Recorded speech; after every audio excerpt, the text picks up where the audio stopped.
Oke, assalamualaikum warahmatullahi wabarakatuh teman-teman semua. Gimana keadaannya hari ini? Mudah-mudahan lebih baik daripada hari-hari sebelumnya. Di video kali ini saya ingin menyampaikan contoh tanda-tanda sembuh dari penyakit anxiety disorder. Ya mungkin banyak beberapa dari kalian yang selalu tanya kepada saya, butuh berapa lama proses penyembuhan anxiety disorder, atau yang biasa kita tahu gangguan kecemasan. Menurut saya, semua itu tergantung kepada diri kita masing-masing. Bagaimana cara kita menanggapi, bagaimana kita merespon, bagaimana cara kita mengatur pola pikir yang baik. Semua itu bergantung kepada diri kita. Saya tidak perlu mengatakan kepada kalian semua berapa lama saya menghabiskan waktu bergelut dengan kecemasan ini. Yang harus kalian tahu dan pahami, setiap manusia itu pasti memiliki rasa kecemasan. Malah berbahaya jika manusia hidup tanpa ada rasa kecemasan. Hanya saja pada kondisi kita saat ini, kecemasan yang kita miliki itu lebih besar daripada kecemasan-kecemasan pada umumnya gitu. Ya memang setiap manusia itu pasti dan selalu akan merasa cemas. Malah berbahaya jika kita tidak memiliki rasa cemas ya.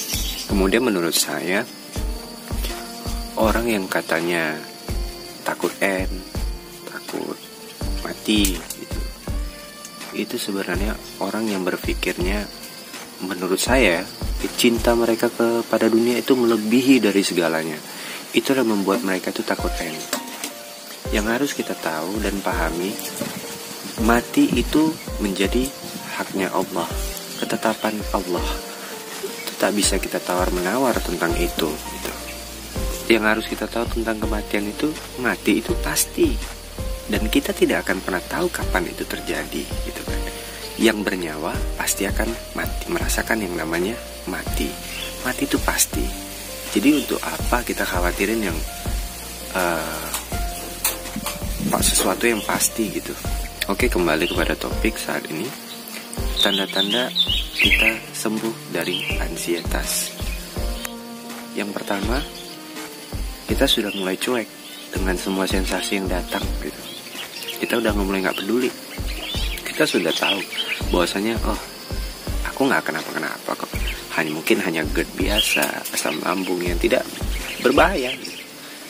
Jadi semua sensasi yang dirasakan tuh kita sudah mulai cuek gitu. Tidak peduli, bawa masa bodoh gitu kan.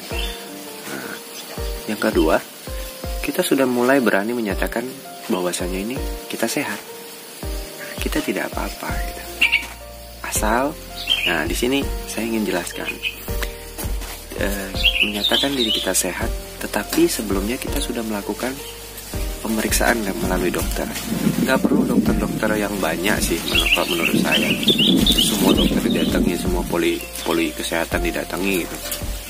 Contoh, kita udah periksa ke dokter umum, kita periksa ke spesialis penyakit dalam, kemudian kita berobat ke spesialis penyakit saraf, kemudian ke poli mata, ke poli jantung, segala macam. Itu nggak perlu, karena pada umumnya semua dokter pasti memiliki dasar yang sama gitu. Sedikit banyaknya mereka pasti tahu gejala-gejala yang mungkin penyakit bahaya atau apapun, semua dokter tuh sudah pasti tahu gitu. So kalau memang kita dinyatakan dokter hanya GERD biasa, asam lambung yang berlebih gitu, ya udah, obati lambungnya, obati juga pikirannya gitu. Jadi nggak ada sesuatu yang berbahaya dari diri kita nih. Kita nggak mengidap penyakit sesuatu yang berbahaya. Memang sudah dinyatakan dokter, kamu tuh baik-baik aja, ya udah nggak usah dikhawatirin gitu. Masa bodoh aja sama semua sensasi. Kita yakin ini sensasi cuma asam lambung, udah itu aja. Jadi nggak usah bertanya-tanya, waduh aku kenapa begini ya, ada nggak yang merasakan gitu. Itu nggak akan membuat kita, nggak akan memberikan solusi bagi kita semua gitu. Tanda-tanda kesembuhan yang ketiga itu, kalau menurut saya, itu bahwasanya diri kita itu udah mulai berani untuk keluar dari zona nyaman. Contoh, kita udah mulai berani keluar rumah, kita berani macet-macetan di jalan, kemudian kita sudah berani mengalahkan kepanikan yang awalnya membuat kita cemas atau membuat kita panik gitu. Kita sudah mulai mengalahkan hal tersebut gitu. Itu sudah termasuk tanda-tanda kesembuhan gitu. Oke, tanda-tanda yang keempat, kita sudah mulai mau peduli sama penampilan yang tadinya mungkin kita jarang mau make up, kemudian kita jarang mau peduli dengan diri kita.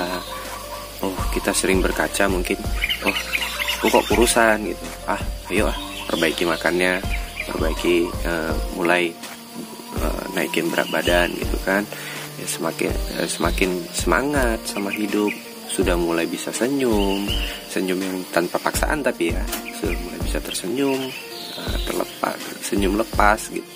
Ya pokoknya udah ceria lah gitu, udah ada punya semangat hidup yang luar biasa gitu. Itu udah salah satu contoh tanda-tanda kita akan mulai sembuh dari anxiety disorder. Intinya kalau kita memang mau sembuh, kita jangan merasa aku sakit berat nih, aku kenapa ini. Oke, yang kelima itu kita sudah mulai tidak mantang makan. Jadi apapun sudah kita masa bodoh gitu. Tidak ada ibaratnya, makan ini aku takut begini, makan ini nanti buat aku kayak gini, kalau aku minum konsumsi ini nanti begini. Jadi semua itu, kalau artinya kita sudah mulai tidak mantang makan, itu udah salah satu contoh atau salah satu tanda bahwasanya kita itu udah mulai sembuh gitu. Itu udah satu kemajuan gitu kan. Nah, jadi pertahankan. Kalau memang buat kalian teman-teman semua yang udah mulai tidak mantang makan, artinya kalian tuh udah mulai masuk ke kategori proses sembuh gitu. Jadi bersabar. Semuanya butuh proses. Semuanya butuh waktu untuk mengobati kecemasan berlebih ini. Yang terpenting kita sudah lakukan pemeriksaan, kita sudah periksakan diri kita ke dokter, dan dinyatakan dokter kita baik-baik saja dan hanya gangguan lambung dan segala macam. Ya udah, obati lambungnya gitu, sama barengin juga obati pikirannya. Jadi ada yang tanya juga masalah keliungan. Di sini pada kesempatan ini saya ingin membahas juga tentang masalah itu. Keliungan itu adalah hal yang biasa untuk orang yang mengalami gangguan kecemasan. Kenapa? Karena faktor stres. Faktor stres tadi membuat kita itu merasa keliungan gitu. Memang pikiran berat itu membuat kita tuh oyong gitu. Orang stres, ya orang normal itu, kalau kita terlalu banyak pikiran itu udah pasti oyong gitu. Jadi itu hal-hal yang biasa gitu. Jadi jangan diambil pusing, keliungan kenapa ini, dada sakit, semua tangan keringetan, kemudian mata buram, kemudian kaki di tangan itu dingin.